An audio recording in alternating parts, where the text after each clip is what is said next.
morning. In the last class, we were discussing revenue recognition concept. So, if we studied that revenue have to be recognized when it is earned, not when the cash is received. Now, next we will discuss matching concept. What is matching concept? This concept is very important for correct determination of net profit. According to this concept, in determining the net profit from business operations, all costs which are applicable to revenue of the period should be charged against that revenue. Now, it means that suppose the income has been earned in the year 2020, that means sales is in 2020, but the stock which was purchased in 2019, some part of stock which was purchased in 2019, that was sold in 2020. The earning will come in 2020. So what we will do, we will carry forward the cost of the goods that were remaining unsold in 2019 to 2020, and in the year 2020, whatever profit we have earned or sales we have done, some part of that will come from the materials purchased in 2019. So in 2020, if the sales are 10 lakh rupees, and out of that 10 lakh rupees, 2 lakh rupees were sold from the product which was purchased in 2019. So what we will do, the cost price of the product which was sold in 2020 but purchased in 2019, that will be transferred from 2019 to 2020. Accordingly, for matching cost with revenue, first revenue should be recognized, and then cost incurred for generating that revenue should be recognized. Following points must be considered while matching cost with revenue. Now there are some examples also, and some points which have to be kept in mind while calculating this cost. When an item of revenue is included in profit and loss account, all expenses incurred on it, whether paid or not, should be shown as expenses in the profit and loss account. On the basis of this principle, outstanding expenses, though not paid in cash, are shown in the profit and loss account. Now suppose we have sales of 10 lakh rupees in this year 2020, and for those sales we have produced goods and we have taken the services of workers to whom salary is also paid. But the salary of 2020, some part or the last month's salary is paid in 2021. So in that case, we will not consider the cost of salary for 2021, but the salary of December 2020 will be considered in 2020 itself, whether it is paid or not. So when the amount is paid, it is not necessary for which period that particular cost belongs to, that is most necessary or more necessary, and it will be accounted for that year only, for which year it belongs to. And that is why the concept of outstanding expenses arise. So for outstanding expenses, we can take example, salary outstanding. So if in the month of March 2020, the salary is not paid and it is paid in April 2020, cost of salary should be taken in the year 2019-20 itself. Year is changing, but the cost will remain for the last year. Second, when some expense, say insurance premium, is paid partly for the next year also, the part relating to next year will be shown as expense only next year and not this year. This means that that part of the insurance premium paid against with benefit which will be derived or revenue will be earned in future should be shown in balance sheet as an asset, and rest is treated as an expense during the current year. Now for this insurance premium, take one example. Suppose the vehicle is there and the vehicle is purchased on 1st January 2020. So normally the insurance of the vehicle is paid for 1 year. So on 1st January 2020, the insurance was paid, suppose rupees 12,000 for 1 year. You know that in March 2020, the year is coming to an end, and from January to 31 March, there are 3 months only, but the insurance premium is paid for 1 year, that means 12,000. What we will do? For the current year, we will take only 3,000 as an expense of insurance premium. So in the profit and loss account on 31 March 2020, we will write to insurance premium rupees 3,000, and remaining 9,000 will appear in the balance sheet as prepaid insurance. So it will become an asset and it will appear on the asset side of balance sheet rupees 9,000, and in the next year again that rupees 9,000 will be debited to profit and loss account. So in the next year, when again the profit and loss account will be prepared on 31 March 2021, at that time the insurance premium will be taken as an expense. Fourth, now third, cost of the goods remaining unsold at end of the year together with the expenses incurred on it must be carried forward to next year. So this was discussed by me in the beginning of this lecture, that cost of goods remaining unsold. On 31 March, it happens that some goods are not sold. So when we prepare the balance sheet on 31 March every year, we will write the cost of the goods lying unsold as closing stock. That will be the closing stock of goods on 31 March everywhere, and the same value will become the opening stock in the next year. So from 31 March to 1st April next year, that means just next day, when the new year begins, new financial year begins, the same amount of closing stock will become the opening stock. So this year on 31 March 2020, whatever was the closing stock, that will become opening stock on 1st April 2020. Like this, on 31 March 2021, the closing stock will become the opening stock on 1st April 2021. Similarly, point number 4, similarly income receivable must be added in revenues, and income received in advance must be deducted from revenues. Now suppose one income like rent received. If somebody has paid you the rent for April in the month of March, you will not take in account that rent for April, although you have received the cash in March. That revenue received or that rent received will appear on the liability side of balance sheet as advance rent received or rent received in advance.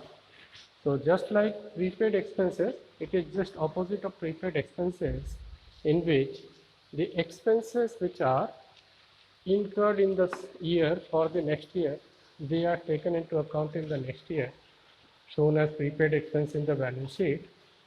Like this, if the income is earned in advance, that will be shown on the liability side as income received in advance. Now next is objectivity concept. This concept requires that accounting transactions should be recorded in an objective manner, free from personal bias. So any entry should be made free from personal bias. There should not be any bias about an entry or the record by the accountant.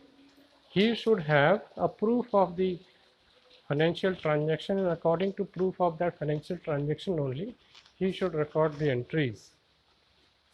Either management or the accountant who prepares, nobody will have any type of bias. It is possible when each transaction is supported by verifiable documents and vouchers such as cash, memos, invoices, sales bill, pay-in slip, correspondence agreements, etc. For example, when goods are purchased for cash, the transaction must be supported by cash receipt. So whenever we make any business transaction or record any business transaction, they should be supported by a proof. These are called source document also, because these become the source document for recording, and without these proofs we cannot record any transaction. So these are some examples: paying slip, correspondence agreements. For example, when goods are purchased for cash, the transaction must be supported by cash received for money paid. So if money is paid, the cash transaction should be supported by cash voucher. We discussed debit and credit voucher and cash voucher. These vouchers are the record or the proof of any transaction. Without any proof, we cannot record any transaction. However, cash may have been received or cash may have been paid, but unless we have any proof of that or documentary proof of that, we cannot record them as business transaction. For example, when goods are purchased for cash, transaction must be supported by cash received for money paid, and if the goods are purchased on credit, the transaction must be supported by a copy of invoice or delivery challan. The cash receipt or invoice become the documentary evidence of the transaction and provide an objective basis for verifying the transaction. So why they should have any proof? Because at the time of audit or checking of the accounts, they become the document which provide a proof of evidence of those transactions. Objectivity is one of the reasons for adopting historical cost as basis of recording accounting transaction, because cost actually paid for an asset, historical cost, can be verified from the documents. And that is why we follow the historical cost concept, because suppose a land is purchased 10 years ago, we have the proof of that purchase. Today the value of the land may be increased by 10 times, but we cannot record the value of land 10 times because we do not have any proof of that. And since we have proof of only the purchase, which was done either 10 years ago or 20 years ago, we will record the value of the land at that value only. And that is because of objectivity concept only, that we should have proof of any transaction. We follow historical cost concept.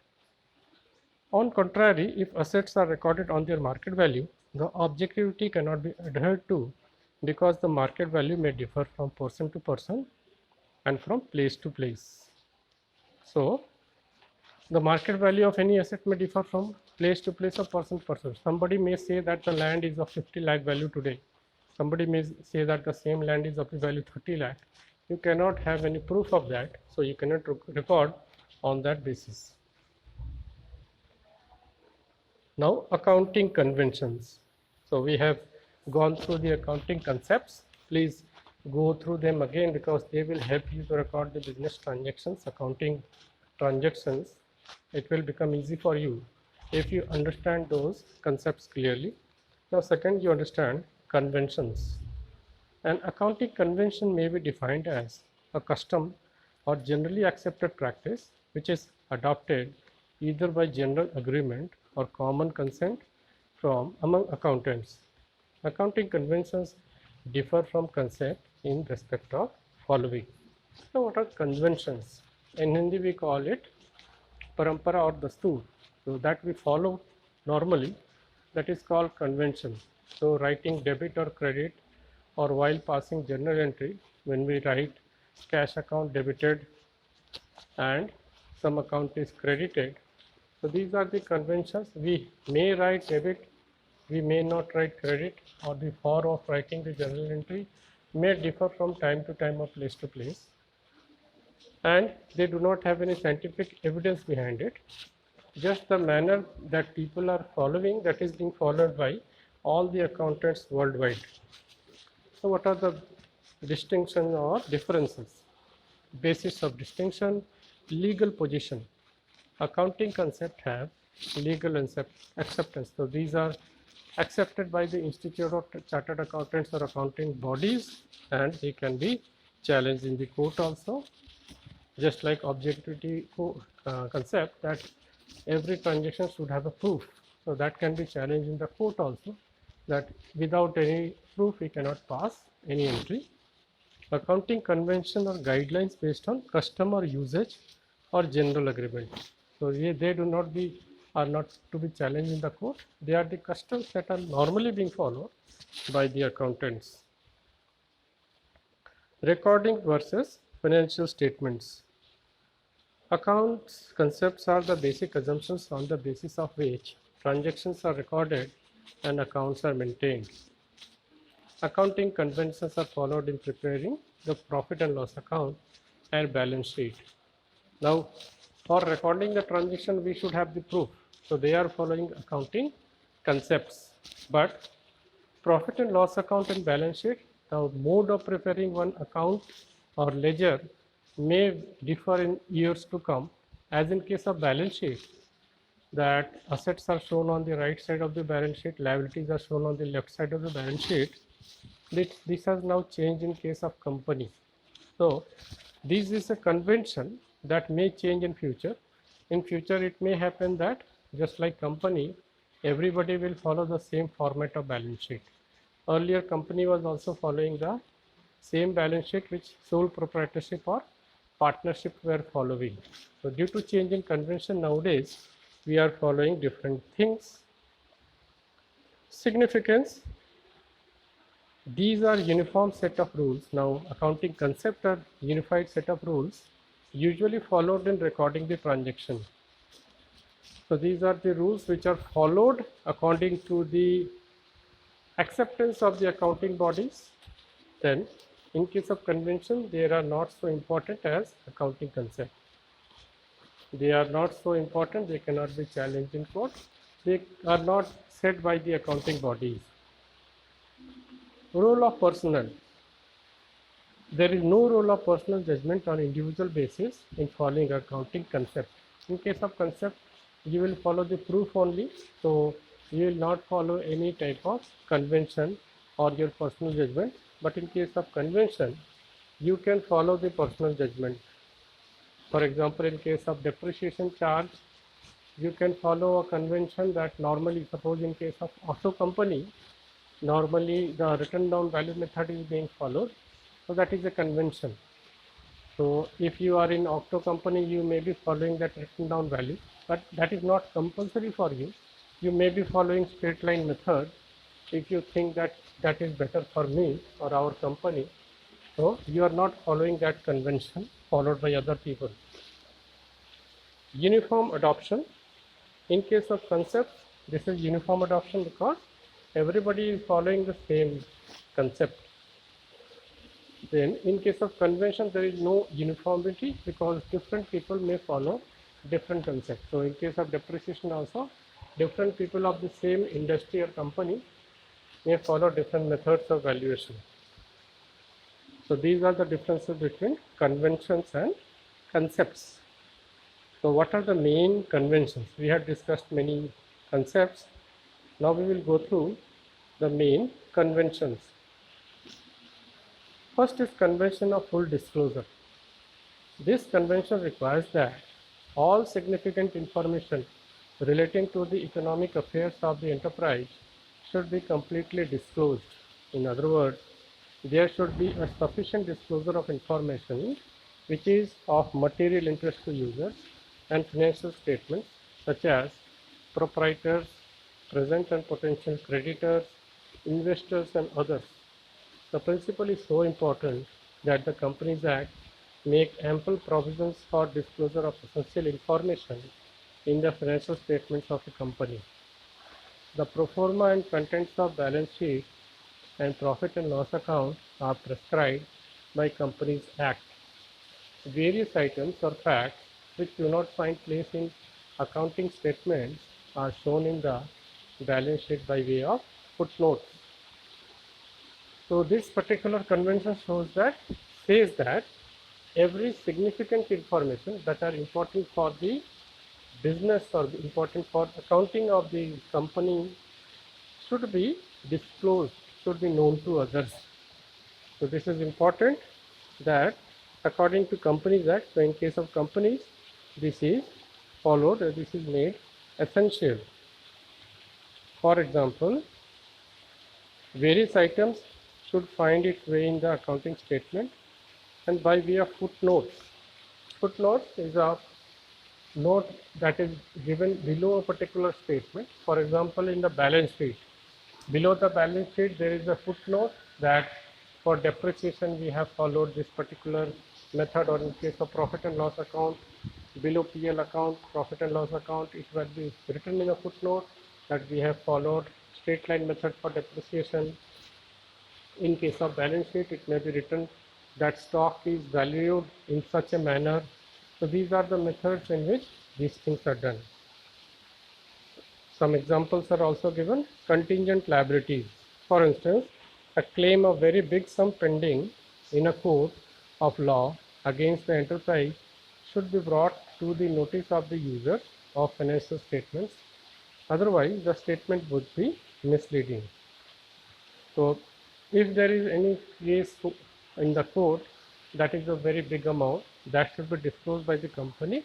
This is the convention. It is not legal that you have to show that, but normally companies believe that we should disclose this matter to the people, because in future if we lose that case, it will have effect on our business, and then if we disclose that, it will be difficult for us to explain the matter to the public.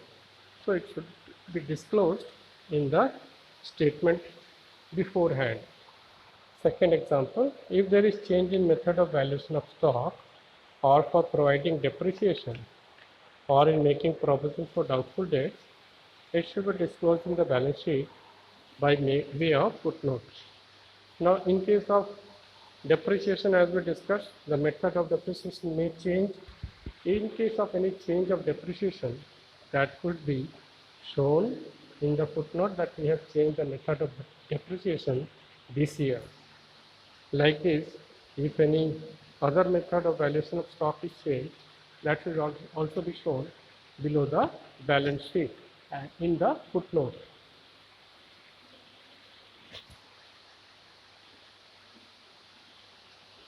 Market value of investment should be given by a footnote. We all know that investments are made by a company. Suppose your land is purchased, that is also an investment. The land may have been purchased at rupees 5 lakh, but every year in the balance sheet, the value of the land will be written 5 lakh. But every year, the market value of land should be written in a footnote, not in the same balance sheet.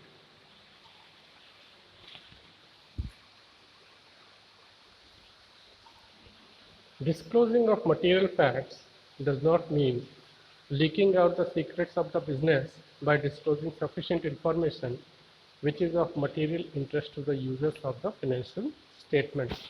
So if we are disclosing that the market value of the land is 40 lakh today, it does not mean that we are disclosing any or leaking any fact to the outsiders.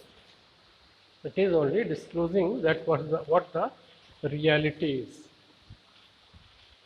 So this sufficient information will keep the interest of the users, and they would find that the company has disclosed the material facts clearly. Convention of materiality.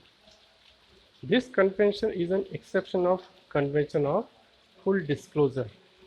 Now, convention of full disclosure says that we should disclose each and every fact to the public in the statements. Convention of materiality says that if any amount of very small figure is there, that may or may not be shown in the balance sheet or the statements. According to this convention, items having an insignificant effect or being irrelevant to the user need not be disclosed. These unimportant items are either left out or merged with other items. Otherwise, accounting statement will be unnecessarily overburdened. American Accounting Association defines the term materiality as an item should be regarded as material if there is reason to believe that knowledge of it would influence decision of informed investor.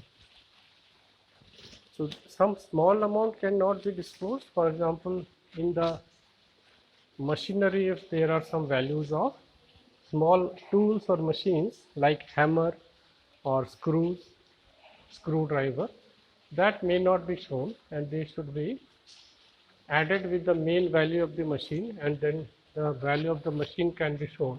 We will not separately show the value of hammers or screwdrivers separately. Materiality is the characteristic attaching to a statement, fact or item whereby its disclosure or method of giving its expression would be likely to influence the judgment of reasonable person. It should be noted that where what is material for one concern may be immaterial for another. For instance, the cost of small tools may be material for a small repair workshop, but the same figure may be immaterial for Escorts Limited. Escorts Limited is a very large company. It is manufacturing motorcycles, Yamaha motorcycles, and tractors also, Escort tractors. So this is a large company. For large company, a very small like rupees 500 is not material. So in the stock they may add the value of such small utensils or stock, but in case of small firm, that 500 is very important. So accountant should judge according to its importance in that particular firm in which he is working and then disclose. Now, convention of conservatism or prudence. According to this convention, all anticipated losses should be recorded in books of accounts, but all anticipated for unrealized gain should be ignored. In other words, conservatism is the policy of playing safe. Now, there may be chances of profit in future, there may be chances of losses in future. In case of losses or probable chance of loss in future, we make a provision in our books of accounts. For example, provision for doubtful debts. It may happen that many of our debtors may not pay the amount owing to us, so we will make a provision. The shopkeeper who is selling on credit is making a provision that 5% of my debtors may not pay the amount, never pay the amount. So if I have a debtor amounting to 1 lakh rupees, 5,000 will be deducted every year in the balance sheet, and I will assume that I will receive only 95,000. So this is the probable chance which is accounted for by the shopkeeper in the profit and loss account. But if there is a chance of profit in future, suppose there is a chance that the value of stock will increase or he will receive some commission in future, unless that commission is received in the form of cash, he will not record it. So chances of loss will be recorded, but chances of profit will not be recorded unless that profit is actually received. So this is the meaning of conservatism or prudence. So when there are different alternatives for recording transaction, the one having least favorable immediate effect on profit or capital should be adopted. Following are examples of application of principle of conservatism. Closing stock is valued at cost price or realizable value, whichever is less. Very important point. Suppose you have a shop of mobile and you have mobile phones. So old mobile phone will be recorded in the books in whatever value they could be sold or what is the cost price. So if you have purchased mobile phone for 2000 and to be sold for 3000, if the mobile phone is out of fashion, suppose black and white mobile phone, you have to show that mobile phone as closing stock or stock in the balance sheet at a value less than 2000 because you cannot sell them at 2000 today. Then provision for doubtful debts is created in anticipation of actual bad debt. So doubtful debts, we have discussed that it may happen that some people may not pay the amount. Joint life insurance policy is shown only at surrender value as against amount paid. So surrender value, that means actual value that we will receive is the amount actual paid, but surrender value is the minimum value that insurance company promises that it will pay. Provision for pending lawsuit against firm which may be either be decided in its favor. So there may be a case in the court of law. There are chances of winning that case and we will earn some profit out of that, but it will not be shown in the books of accounts unless actually we win the case. Effects of conservatism. The convention of conservatism should be used very cautiously, otherwise it will have two effects. Profit and loss account will disclose lower profits in comparison to actual profits.